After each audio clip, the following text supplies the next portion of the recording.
This is the robotic hand, which is actually controlled by me through these sensors, that are called flex sensors, Mechatronics student Subhaka Singh explains proudly. Mechatronics is a combination of mechanical and electronic engineering, and Mr. Singh, together with classmate Aridra Kadora, are tinkering with the robotic hand, controlled by sensors wired into a glove so it moves as they flex their fingers. This can be used in the future for bionic arms, so in the medical industry, or the entertainment industry, he said. Even for industrial automation. These students are the future hope for an economy that India's government is desperate to steer away from bureaucracy, and into the innovation business. I see 800 million entrepreneurs, who can work towards making the world a better place, India's Prime Minister Narendra Modi said last month, referring to the staggering number of Indians 35 or under. He has been exhorting foreign companies to make in India and encouraging Indian entrepreneurs to start businesses at home instead of traveling abroad to make their fortunes. The stakes for India are high. Around 2022, the country is set to eclipse China as the world's most populous nation.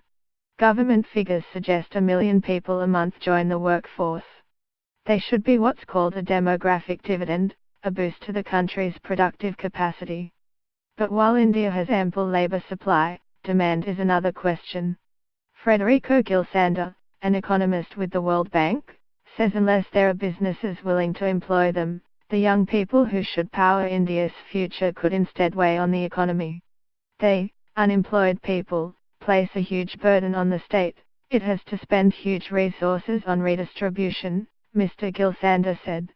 The prospect of this is real, because India's workers face two critical problems. Manufacturing jobs are drying up, and this country lacks the means to skill them otherwise. One World Bank study warned 2/3 of the jobs in India today were already under threat from automation. Automation in manufacturing in particular and even services, it's a force, it's a wave to be ridden, not something to be fought, Mr. Gilsander said. And finding alternative fields? That is the trillion-dollar question, he said.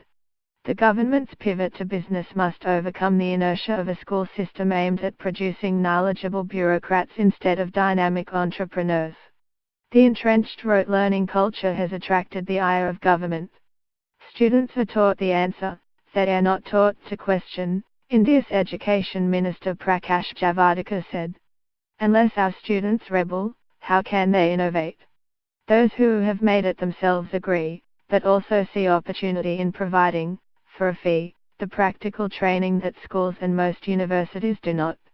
Pavan Pogatai founded the academy running a holiday robotics workshop after trying to hire workers for startups of his own. Recruiting, I was able to clearly see the difference between people who were coming with this practical hands-on experience, of project-based learning and problem-solving, he told the ABC. They could think beyond textbook answers.